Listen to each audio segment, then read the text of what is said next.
Hello, Namaste. I welcome you all to this 29th session of Gurubodha. Before getting into our main topic, which is aloe vera, Guru Raja sir, I just wanted to touch a little bit on last week's topic that was Charaka's oath. In that, Charaka's oath and Hippocratic oath, and comparison and which is good, and all the controversies surrounding that we discussed in the last class. But just to read the initial few words of Charaka's oath, this is this is targeted towards an Ayurveda student who is getting initiated into the Ayurveda studies. And of course, it is a very contemporary meaning. It is very valid in those times and age, and we cannot make this current students to follow all these things. But just to pick up a few points here, Master Charaka says, in front of a sacred sacrificial fire, in any auspicious beginnings, the fire ritual is done. It's called as Homa. It's a ancient Hindu ritual. And in the presence of Brahmanas, that is learned people and physicians, the preceptor should give the below mentioned instruction to his disciples. So it is like student initiation program, and in that very harsh rules are laid down for Ayurveda students. One should be following strict celibacy of Brahmacharya, maintain mustache and beard, always speak the truth, reject meat, take such food and regimen in abundance which are conducive to one's intellect and mental health, and refrain from jealous and envious qualities, and should not carry any weapons with you. If you just go through all of these, it clearly indicates that the ancient masters were, whoever is getting initiated into the study of Ayurveda, highly expected to follow certain rules and regulations, and it takes a lot of effort and kind of a lifelong dedication to learn Ayurveda, sir. So it's a very intention of behind such oath is that we need to track down our mind, our fickle mind, to be on stable side. So for that purpose, before starting any of these things, see, this track ahead of you is a very tougher one, and you should be much stronger in your mentality as well as in mind. Then only you could be able to achieve the success. So that's why there are certain rules and regulations that have been laid down, and this is just like some regulatory part of the things, and which is very much essential. You cannot simply go and simply learn whatever the way you like it. No, there should be some prerequisite conditions. You should be fit enough to be taught Ayurveda. If you these type of in front of the sacred fire, something like that. See, something nowadays also when we go to court and we'll say that we'll keep our hand on Gita, and they say that whatever I said, I will say only truth. So such type of commitment means you are making a student to come in a line and maintain some discipline, so that the discipline can be properly handled by the student, the upcoming student, and the prospective student, and he will be definitely handling those things in a very legitimate manner. Otherwise, simply they can go with that, anybody can learn Ayurveda, anybody can do anything. No, it is not like that. There are some prerequisites that you should follow these regimens. Then your mind will be very much concentrated and very much oriented towards learning. And whatever you learn in that Ayurveda, that will remain in your brain for a longer duration. So that is the reason of all these things, and making once the commitment and preparing one mentality or mindset for a person to who initiates an Ayurveda course, the Ayurveda education. So it is better. It should be incorporated, and it should be made something like Yuganurupi. Whatever it is said in that, which is suitable today, the same has to be incorporated as it is. Otherwise, we need to add or just some brushing and polishing of those words and the commitments to be made according to the present situation. If it is done, definitely it is going to help. And there were like two important points that I observed. Most of these things are told specifically to improve the focus and concentration of students so that they can focus on nothing else but Ayurveda only. So in that, observing celibacy or maintaining Brahmacharya, we know that it improves the focus and concentration. And in that also they have Acharya Charaka mentions to reject meat and to take up vegetarian food.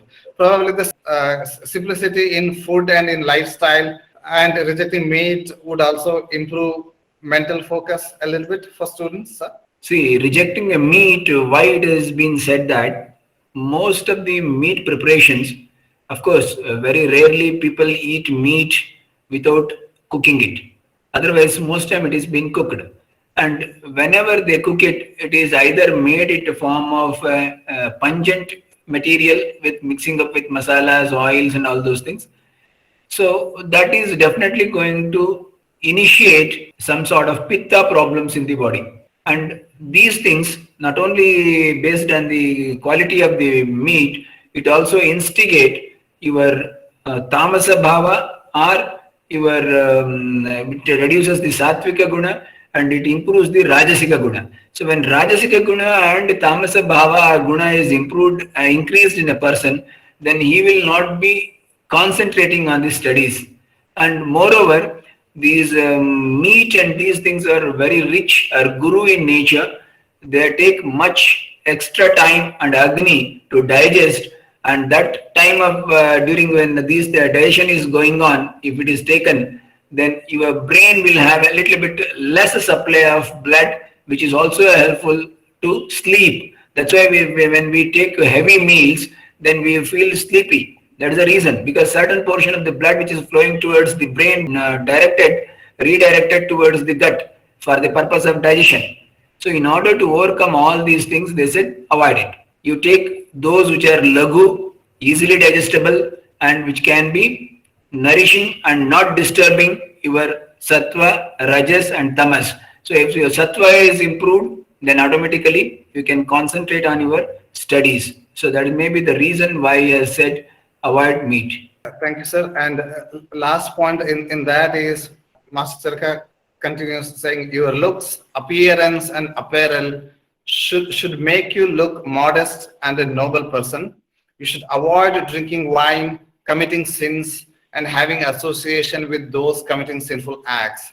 You should make sure that your speech is pleasant, pure, righteous, blissful, excellent, truthful, and useful, and measured, that is moderate, meaning you should have good control over speech. So the guru's role in ancient times was just not just limited to giving medical knowledge with regards to Ayurveda, but also molding him to be a very helpful, sattvic, and active and positively contributing person to the society. Moreover, if one person's sattvika is alerted or improved, and rajasika and tamasika is controlled by avoiding all these sinful deeds and wine and all those things, which we call as buddhim lumpati abhava tad madhyam. So which is madira or madhya is the one which causes the lumpana of the buddhi, means it will be destabilizing the buddhi of a person. Buddhi is responsible for analysis, understanding, learning. So when such things is disturbed by this material, so such type of material has to be avoided. So that is the reason Acharya has said this to be avoided. If you avoid all these things, then your learning will be pure. And moreover, he says how your vani should be, how you have to present yourself, how you have to talk to your thing. This is only to prepare a student how to counsel your patient later on, how to talk to your patient later on. Because patient approaches a doctor in pain and with all problems, then how you should be consoling and how you should be caring and how you should be nourishing to them while speaking. So that's the reason they make them or mold them in the very beginning, that you should be like this, you should be like this. So it becomes a practice from the beginning. When we learning, then automatically it becomes an habitual thing and it becomes a practice continued, and people will definitely will follow that, and you will be a very good counselor later on. And at least certain times, many times the patients say that, sir, just I came to you and talked to you and I am feeling now happy and my pain has reduced, just because the way we give counseling as well as console them regarding their problem and how it will going to end up. When such assurances are being taken, then automatically they will feel good. So that's the reason how a doctor should talk to a patient. So that will be molded and redirected and or something like that. They have been groomed from the very beginning. So that for that purpose, this has been mentioned in the oath itself. When the same students grow up to become doctors, untimely smile or untimely anger outburst in front of patient, that can ruin the doctor-patient relationship, isn't it? I mean, we should be very calm, very focused in front of our clients, and we should be eager and listening, having empathy towards patient's condition. So all these things, what you call samachittate, is so very important for an Ayurveda doctor. Definitely, the balance of mind is very important. And whenever you observe, particularly patients suffering from infertility in case of a male or male erectile dysfunction and such type of conditions. So when he is unable to tell the things, so it is so happened is, I'll just tell you one of my story in my patient case. One of patient came to me saying that, sir, last month my friend has come to you and I am also having same problem, sir. Then how come I come to know that who is your friend who came to me? Then I asked, see, be quiet, nothing to worry. Whatever the words or language you wish, you can use it. You tell me your problems. Then once again he repeated and he quoted his friend's name. There's a person, he came to you and you have treated him and he is feeling good and same problem is for me. Then once again I said, see, you don't hesitate. Whatever the language you are comfortable, use it and tell me your problem. So in such a situation, they will be comfortable to tell their problems in the language which is somewhat comfortable to them. Otherwise, or a person comes to you and says that I am having an erectile dysfunction problem or something like that, I am not having a satisfactory erection and such type of things, then you laugh at him, then he will lose his confidence and he never come back to you. So that is the reason when a patient is explaining their problem or something like that, then you should have a calmness of mind to listen to them.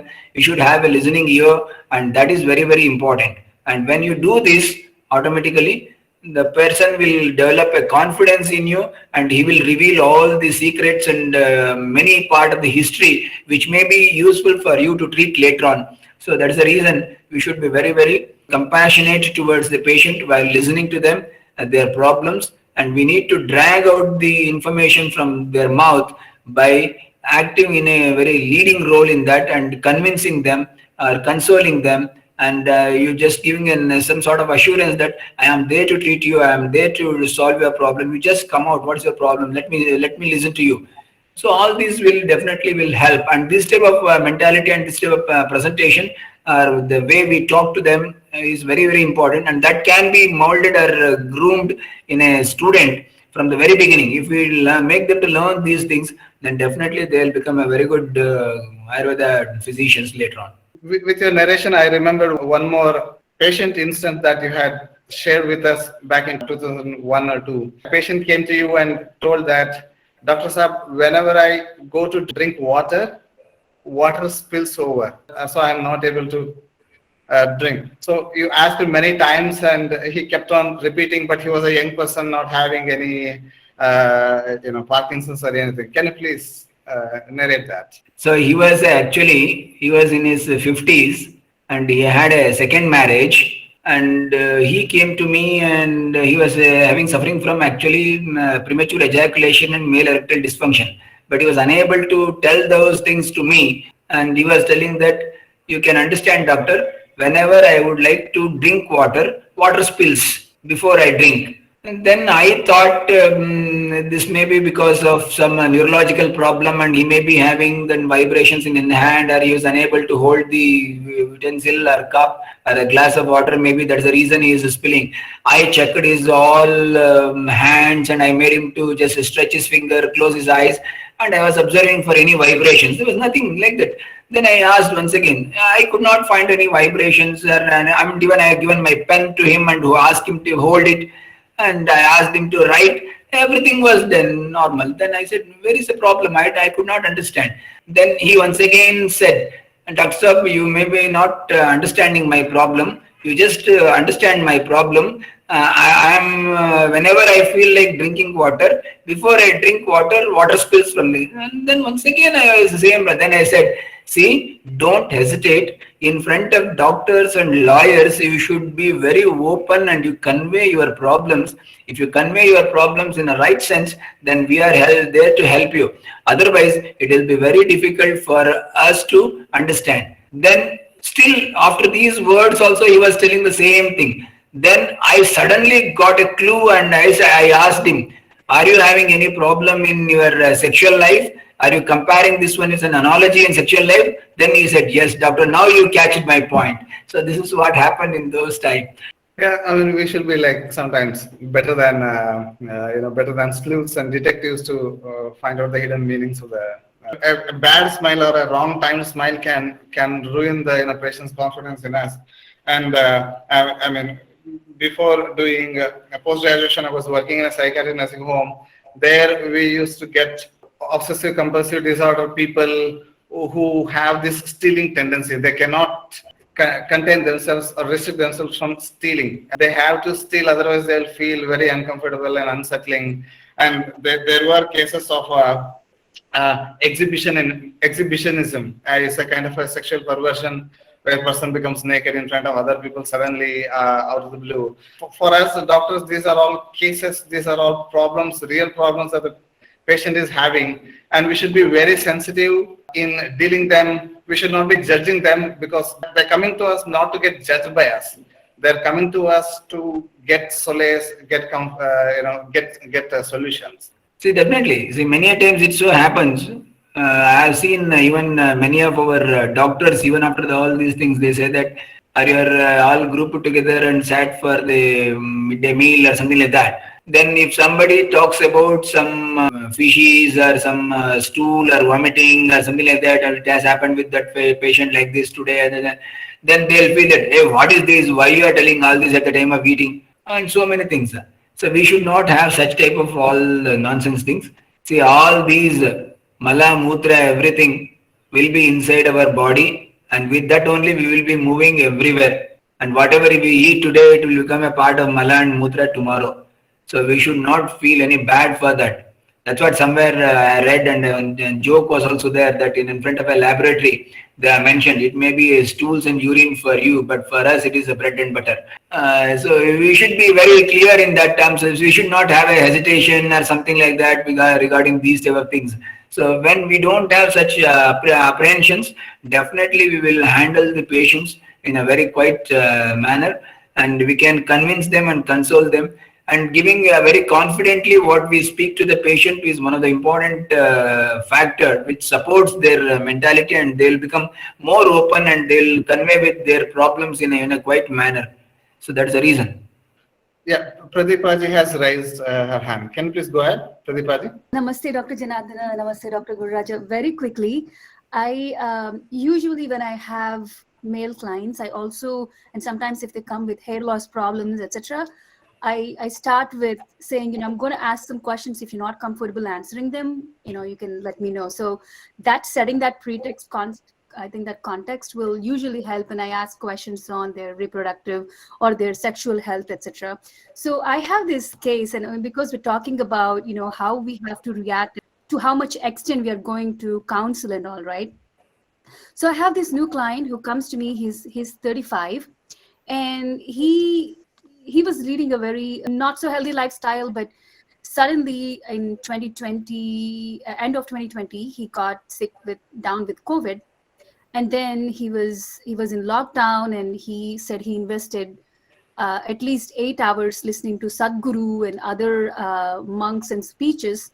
And he suddenly felt like he has to go to this sannyasi phase, and he wants to try Brahmacharya now. And he feels like he wasted 10 years of his life masturbating or having sexual relationship with some of his girlfriends. He's still single, he's not married and all, but he's asking, how do I achieve a path of Brahmacharya? But his main concern is that he's actually having involuntary ejaculation in the night because he's suppressing them during the day. So that's like stopping the Vegas. But how do I go about counseling? Like, what would you do? Would you, because he's doing something against his bodily will, But I think listening to some of these online speeches where they're not really trained to do something, he has to go through this path of meditation and all. But I don't know if I'm the right person to help him go to Brahmacharya at this young age. How would you approach a case like this? We need to understand what is his thinking about the Brahmacharya. The Brahmacharya has been mentioned in a different tones and different meanings in Ayurveda also and as a general practice. Brahmacharya, people feel that it is totally celibacy and not involving in sexual thing or masturbation or something like that, not thinking about these things, going in a very divine path. That is also one thing. There is another meaning and definition is that Brahmacharya. Brahmacharya means it is the charya or the karma which is created by the world creator, Brahma. Brahma's creation is nothing but production. So it is nothing but a systematized or a controlled production of next generation or the progeny is Brahmacharya. That is also one definition it is there. So in this space of 35 years, if he is going on to go for it, it is not a bad idea or it's not even the good idea also. It's nothing to worry because age doesn't matter here. We have many monks and those in India in various mutts and all those things.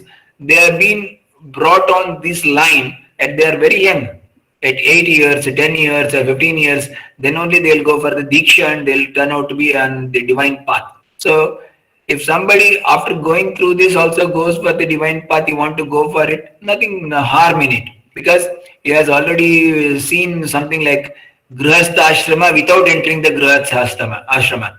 So now he wants to go for the Vanaprastha ashrama and later to the next stages. So he can go for it. For that purpose, he need to visit one who is capable of counseling, and we need to take the proper history and we need to fix there whether he has any responsibilities in life that he has to compulsion in meeting it or not. See, if once we understand all these things, then we can guide him in a very natural way that really if you want to go for that or just you want to test it. See, that path is irreversible path. Once you go in that path, you cannot turn away, come back. I tried with sannyasa ashrama for 5 to 10 years. Now I want back. So that should not be the right way of doing it.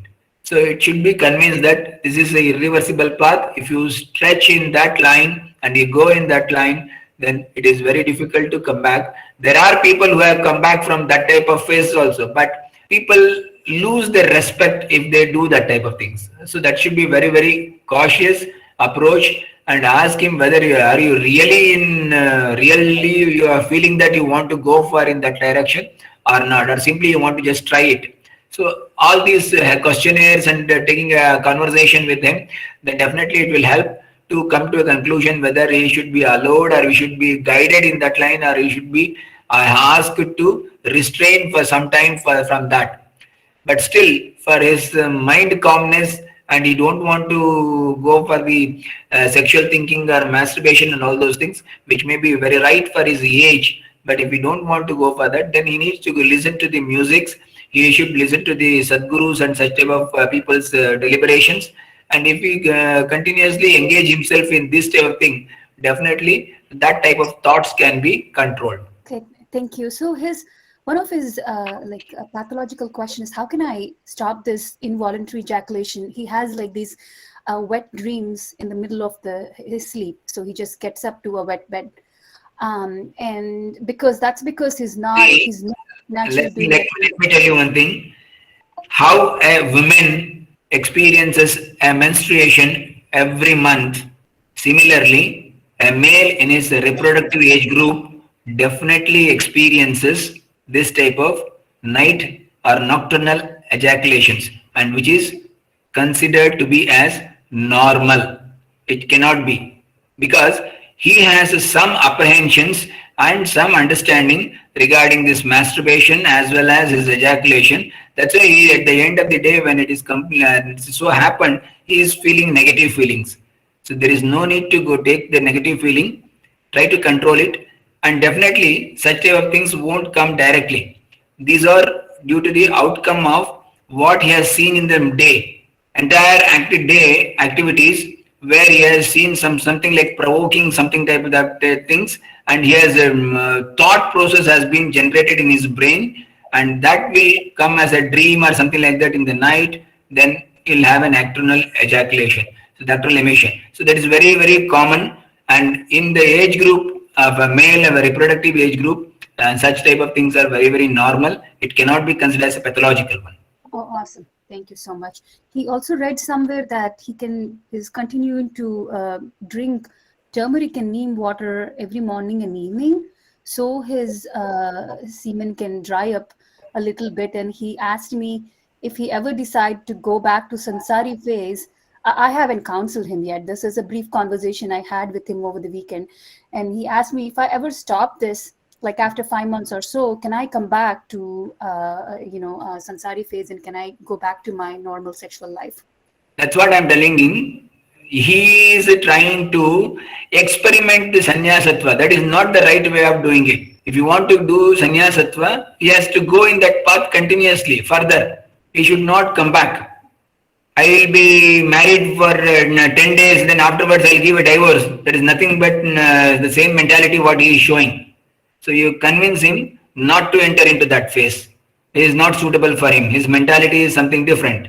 Very clearly, if something is taking and trying to dry up a semen, that is also not good, because it's a natural dhatu present in the body. It should be present and produced as per the age and as per the hormonal support and many other factors. It should be. See, if you observe that, if a girl comes to you and asks that, see, I am fed up with this menstruation every month, I want to stop this menstruation permanently, and she is still 28. Are you suggest her to go for that one? No, we won't suggest, because it is not natural. It is against the nature. She has to pass through that and end up in menopause. Similarly, he has to pass through his age group and end up in andropause. It should not be made to dry in such sense. It is not a advisable one. Yeah. Thank you, sir. Namaste. Namaste. People who get excited about spiritual world and they start exploring this path of brahmacharya and all. I mean, there is an analogy that holding big stone in our hand is kind of easy for a moment, but holding the stone and walking long distance is very difficult. So brahmacharya, though it looks very attractive and people will get motivated by listening to spiritual gurus and whatnot. So that is all good, but on a long run, it becomes really difficult. It's not impossible, but it is difficult to at least common human beings like us. Regarding brahmacharya following, I think it is fine if people get all excited about following brahmacharya and try to continue in that path for a while, and to see if they can hold their mind in the stringent path or not. Brahmacharya is the say prerequisite or prior stage to taking sannyasa or totally giving up this material world. Ramakrishna Paramahamsa and Sri Ramakrishna Mutt has a lineage of students and disciples and gurus of spirituality. Whoever comes there and who wants to become monk, they'll not just give the monkhood like right away. So they will be kept in the path of brahmacharya for 12 years. So if they can hold the brahmacharya for 12 years, if they can be a student, many people would like to follow the spiritual path, but they are really not sure whether they can follow it or not. So that's why this Ramakrishna Mutt gives them a chance to follow that path to 12 years. And within 12 years, if he fails or he feels that it is not the right way to go ahead, the monkhood is not given, and he can stop that and become a normal human being. So probably giving them some runway of few months to few weeks to few months to help them experience the brahmacharya and whether they can really hold it or not can be a path for them to self-explore where they want to go in future. So, see, definitely, if anybody wants to go into the spiritual thing, he should have that thing. Spiritual, I am planned and I decided I will go in a spiritual way and I will become a monk. Whether beginning itself, I have an idea, I have a thought that, see, I will become monk for 5 years and later I will come back. So if today, if I go for the vasectomy, whether after 5 years, if I still want a child, vasectomy can be reconstructed?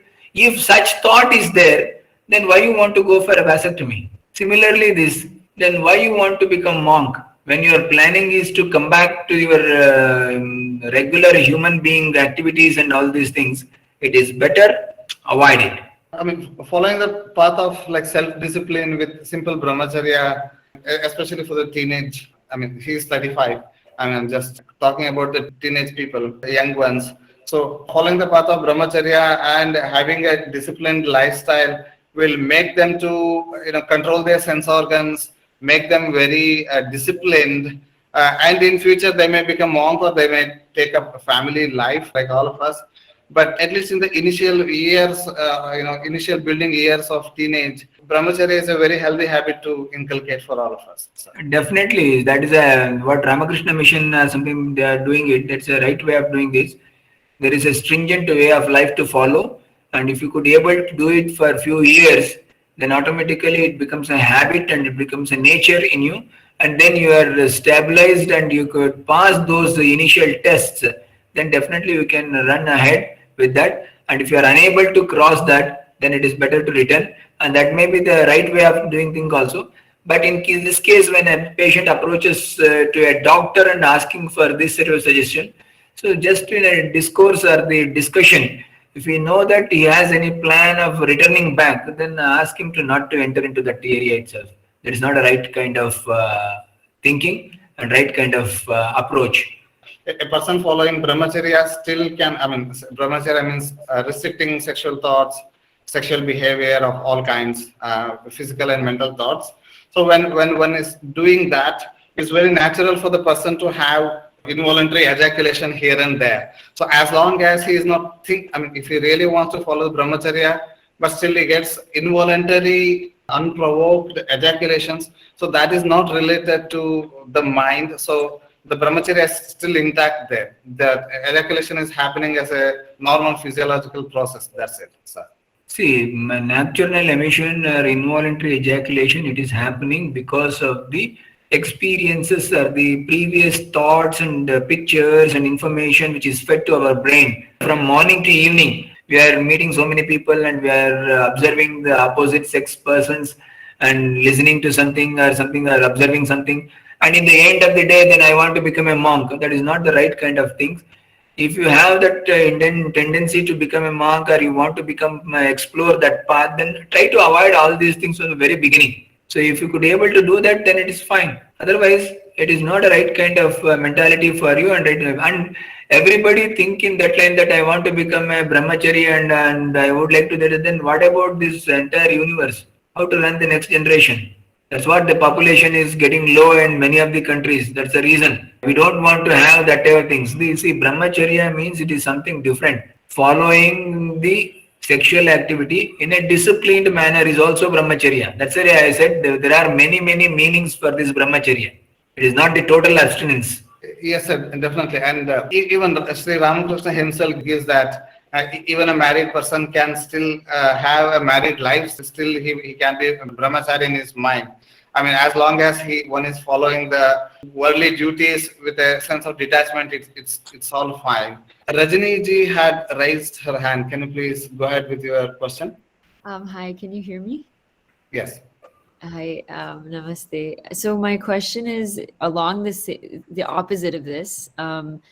I have had some patients who have a pornography addiction, and they are, other professionals. They might work in the hospital, all these things, but then they have this, tendency to, whenever they get stressed, they go towards pornography.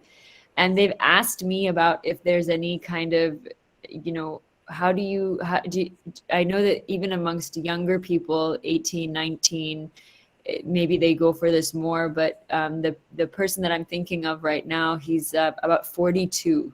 So in this day and age, we have such access to whatever images, like you said, on the internet. And how do you help somebody come out of that? That might be more of a mental health question, but that's the question. So it's very difficult to convince them not to see them. See, our mentality is like that. If our parents say that I have kept something there, it is surprise, don't touch it. The child will always try to open it and touch it and to know that what is there inside. It is the curiosity. But that curiosity should be there and it will be there at the age of 20, 25, 30. But at the age of 42 means he has already experienced the worldly sexual life and everything and still is trying to see the pornography and everything, means it is perverted. So he has gone in a different direction. So he needs to be counseled on what you should watch and what you should not watch. So based on that, if you want really, if he is feeling that by seeing that pornography later he feels somewhat bad that I have not done something wrong, I should have not would have done all these things. So such type of mentality, if it is there, then convince him and counsel him in such a line that avoid all these things as far as possible. Like you just do one thing. While taking a history, you ask him how many times you observe this pornography or something like that in a day or in a week. Then you set a target for him. But if, for example, if a patient says that I will see you once or twice in a week, then you give him a target that, see, if you want to avoid it, you do one thing. You will go for a testing. First 1 week, don't see anything and put a chart that successfully you are not seen or not observed or not done anything wrong in that direction for 1 week. Then he could able to avoid that first week and successfully completes it. Then you let him ask him to go for the second week also. Like that only with a short duration targets if it is given and those targets are achieved, then automatically they will be out of that. Otherwise, it becomes an habit. It's just like playing internet games. Once he started using like PUBG and something like that, he'll become addicted to that. That addiction comes by repeated abhyasa, repeated doing it. So we need to, in a short-term goal, maybe 1 day, for 3 days or 7 days, ask him to avoid this. And when he is successful in that, then it is good. Counsel him in such way. So like that only we can do, and ultimately we can ask the person, or we can make the person to come out of those vicious circles. Thank you. For de-addiction, whether pornography or anything, like you said, staggered approach, step by step is probably the only way in which we can possibly take them out of the habit. We cannot say that, from today you will not see it, promise me they will go and see that same night. So only staggered approach and also being self-accepting that it's fine. I failed today, but tomorrow I will try it again. So that kind of support, if he gets from the counseling doctor, it will be good. And there was a question, if the porn addiction is used as a means to relieve stress, then it may be worthwhile to explore other methods of stress relief. Yeah, I mean, there are multiple angles to that. Running, for instance, or any other physical activity. Yeah, I mean, whenever there is this porn addiction or any kind of addiction, setting up the lifestyle, making them to wake up, say, Brahmi Muhurta, or making them to run, or taking up yoga, healthy diet, probably the holistic approach can be a handy tool, sir. Definitely, even serving the cow. Going in the morning and cleaning the cow shed and cleaning the cow, and you are involving with that activity. Like that, there are many methods. There are people, when they are in stress, they eat a lot. So there are many methods and many modes they have taken to relieve the stress. First of all, don't take up the stress. Whatever it comes, it is whether due to your wrong calibration or your wrong decisions, or it may be thrown upon you by the fate. So whatever it comes, you face it boldly, take a decision, what is right and what is not right, play accordingly. Don't approach a problem like, how can I handle it, how to do it. So when you go in this way, that automatically your strength will be halved. Then you will not be in a position to think properly and take a decision. So it is better to avoid all those things. There are multiple ways of overcoming the stress.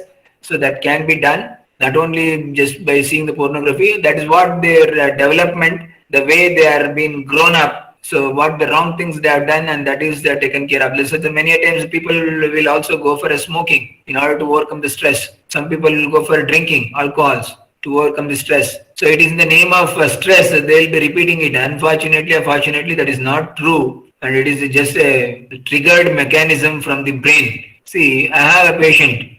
He has got a lot of skin conditions. So I asked him to leave all oily stuff and evening chats and all those things. Then after a few days, he came back. His only problem is that, sir, whenever evening I go for walking, in front of the Pani Puri stall, if I go, I am unable to resist myself not to eat it. I'll end up in eating it. So then I said, you just change the track. Don't go in front of the Pani Puri stall.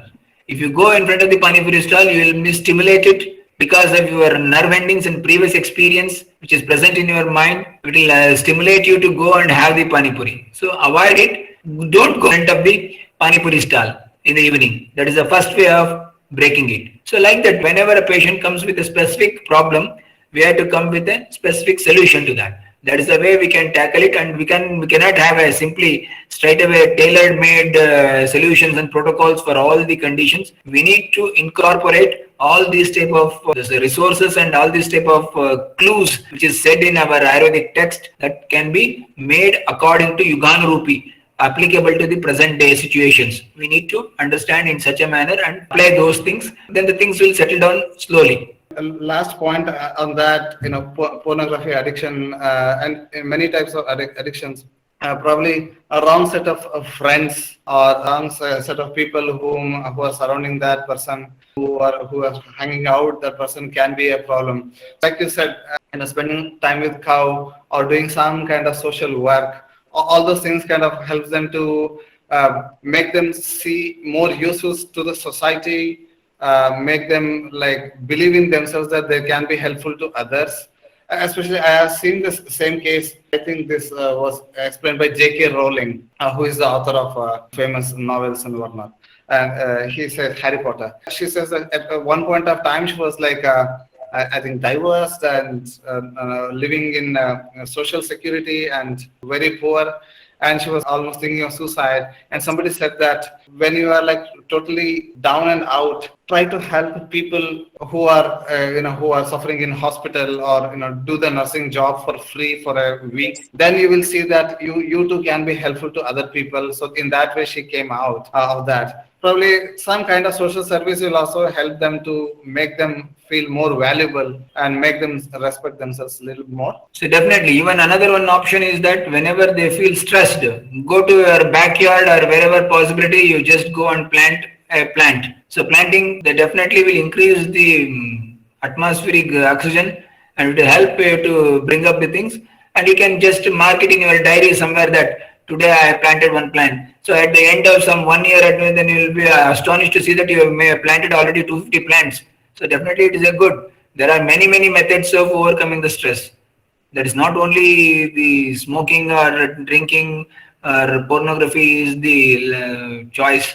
There are plenty of other choices which are supportive to a person as well as to be supportive, and it is conducive to society. And there is a question regarding like frequency for masturbation. For most of the people in the US, the sexual education is part of their curriculum, and most of the questions are kind of sorted. But in India, it is still a matter of taboo, the sexual talking about sexual things and all. Guru, you have seen many people who are there in the teens and they're in their early 20s all through your life, including myself. So, what is your advice regarding masturbation to young people? See, masturbation is a usually 99% of the males will do it in one or the other time in their lifetime. Definitely it will be there.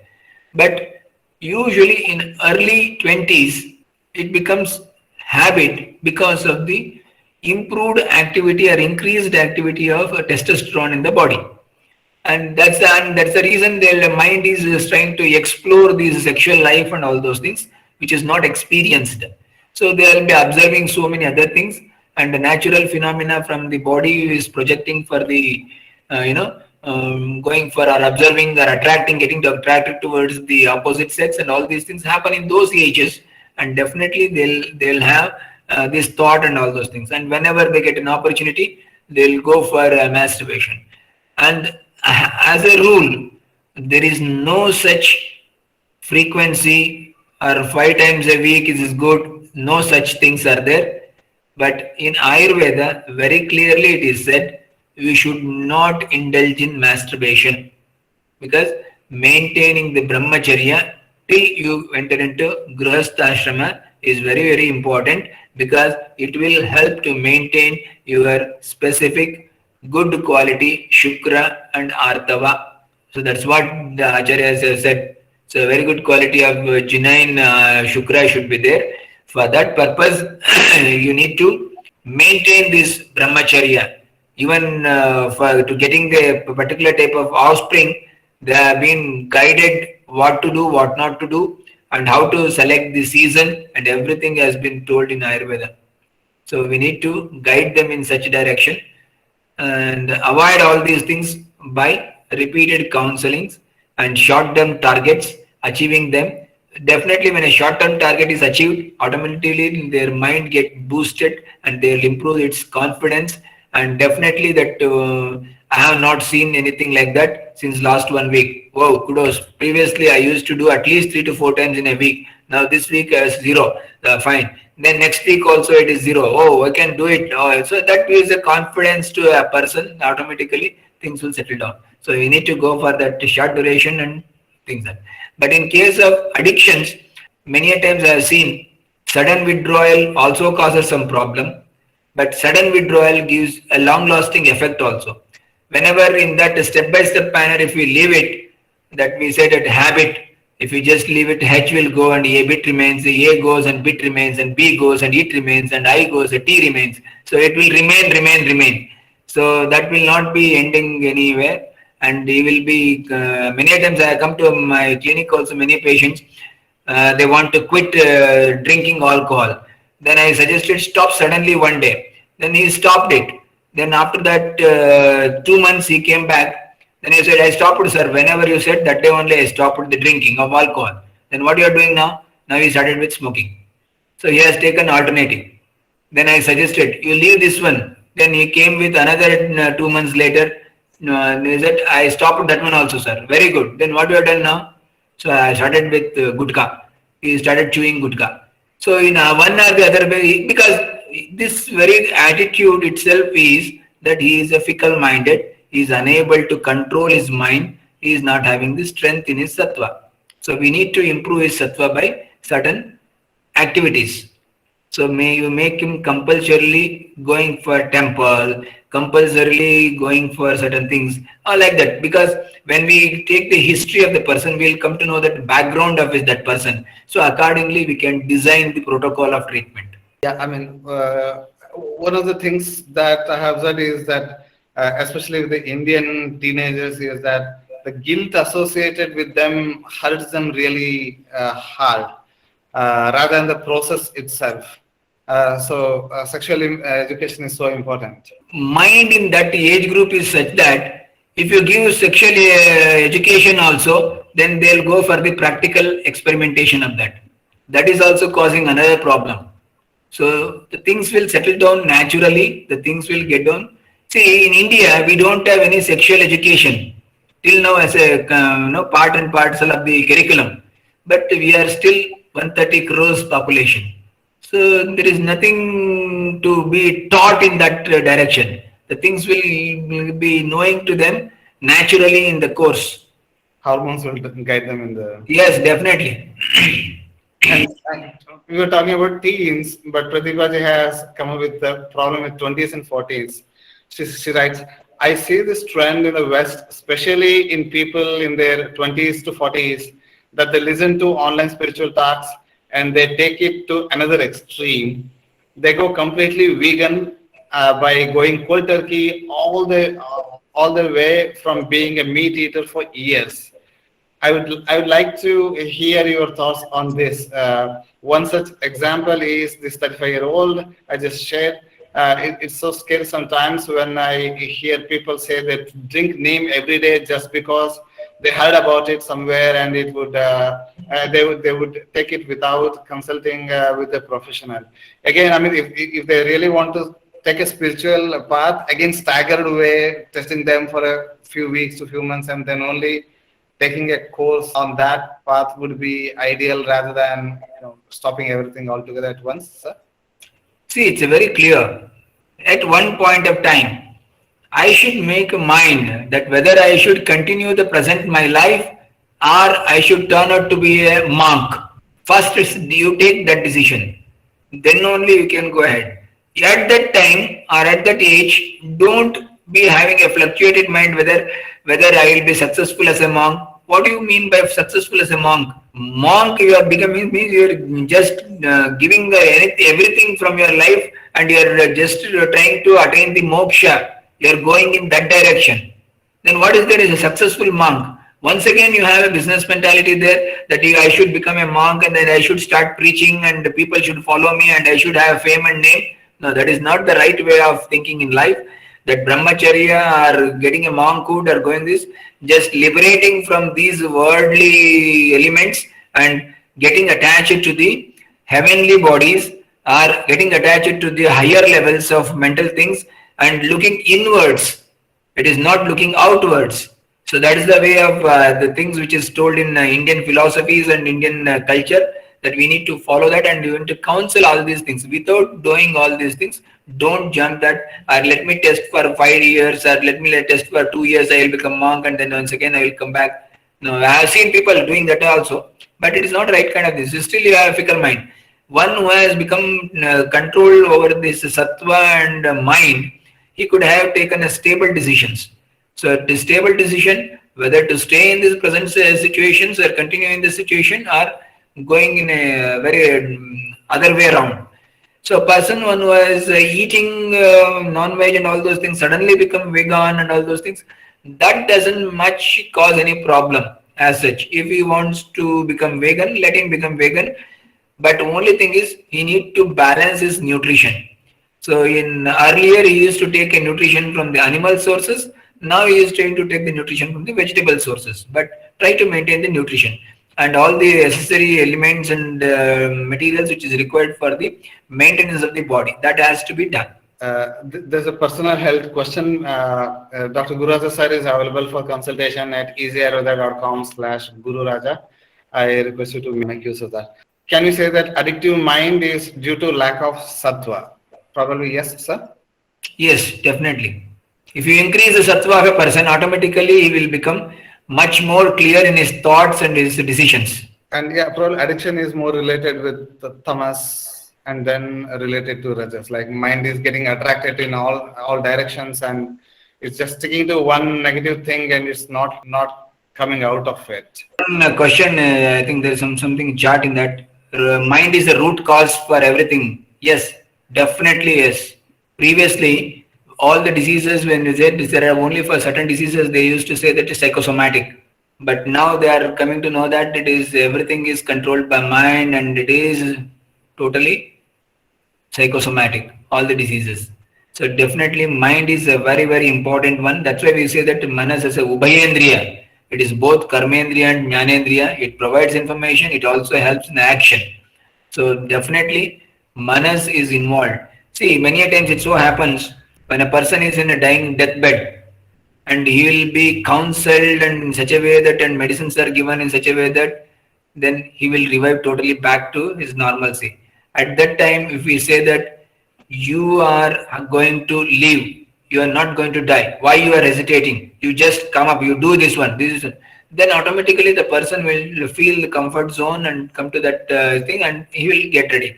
Many times we have seen people, they say that I think I can't live for more days. So such type of thoughts that comes in their mind and they end up in a very short duration, there will be no more. So that's the reason our mind plays a very, very important role. It may make it or even it may break it. So that's the reason we need to keep our mind calm. Especially with the smartphone world that we live in, we should be very careful in consuming the social media and other things. So mindlessly scrolling and letting all the garbage entering into mind without any filter is kind of a dangerous thing. Rajini, last point maybe for this session, please.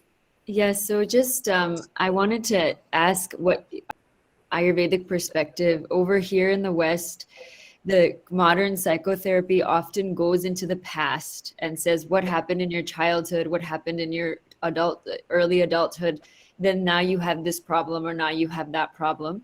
And about 30 to 40%, it's very sad to say this, but it's a very large number that we're increasing medications for psychiatric issues. Even in a 22-year-old, there was somebody who came in with 3 medicines just for their mind.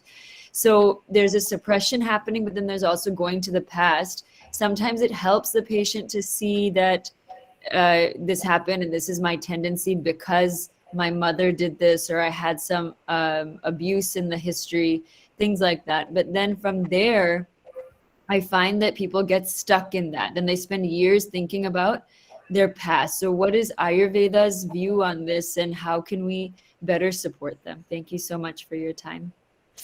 Very clearly, whenever a person is going for the post-mortem finding of why it has happened to me, what is the reason for that, going back into my childhood life and all those things, and bringing those memories or bad memories to the present situation, trying to tag it out, and then brooding on that, it is the main reason for present their pathetic way of life or pathetic approach to the life.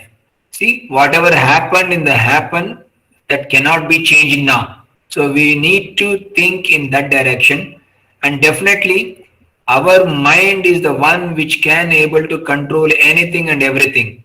If I feel that I don't want to read now, I close the book and go to sleep. And suddenly if I feel I would like to eat now, so you can go and eat. So everything is controlled by our mind. And we have a tendency that we don't own the negativity or failures to our heads. We always try to put it to somebody's head. So we would like to go back to our history and childhood histories and all those things. Then ultimately said, my mother did to me like this when I was very young. So that is the problem now I am facing. So you want to put a blame on the mother and all those things. See, what happened is happened. Don't worry about this. Try to think about the present, what you can do best. You can do many things. You can go to social service. You can go to helping somebody. You can go to walking. You can jog. You can listen to music. You can go in increasing your sattvas in many ways, chanting something. So like that you can improve your life as well as the people around you. No need to brood on the things which has been happened in the past. If you are trying to remember only the past, then you will not live in the present. If you want to live in the present, you have to leave the past. What the wrong thing they are going is, whenever a patient comes, it may be even sometimes a false assurances, but that should be given to certain level to the patient so that their comfort zone increases. That is the idea behind counseling. We don't want to just to pinpointly find out it is not a somatic disease or it is a psychological issue. Then trying to find out that somebody has done something to you when you were 13, when you were 12, when you were 10, and because of that you are suffering from this now. Then what can be done now for that? Nothing can be done. You cannot do anything. Then unnecessarily that memory which is faded in your mind of 10 years or 12 years old is become fresh once again, and it is re-established. The files are reopened in your brain and it is going to harm you. So that's the way we need to convince and counsel the patient. Don't live in the past. Whatever happened, nothing can be done for that. Now you think of the present and future. What can be best can be done, and what best can be taken out of your present life. So then automatically the things and the goals will be set in a different way. The things will be a very good one. Yeah, scratching old wounds, going back to the childhood and all, it can really cause another set of depression problems, doubling what the patient is already suffering with. So with that note, thank you all for your active participation and interesting questions. And thank you, Gururaja sir, for guiding us through these difficult topics related with spirituality, mind, discipline, and whatnot. I think MRI scan was done on person who was on the deathbed, and it was noted that the person who are on the deathbed and who are dying the whole of their life, starting from childhood to their this point, whether they have memory or not, it gets played automatically in their mind. So something maybe for the future classes to ponder upon. So thank you one and all, and thank you very much, Guraja sir. Thank you all for your patient listening. Thank you, Janardhan, for the wonderful session.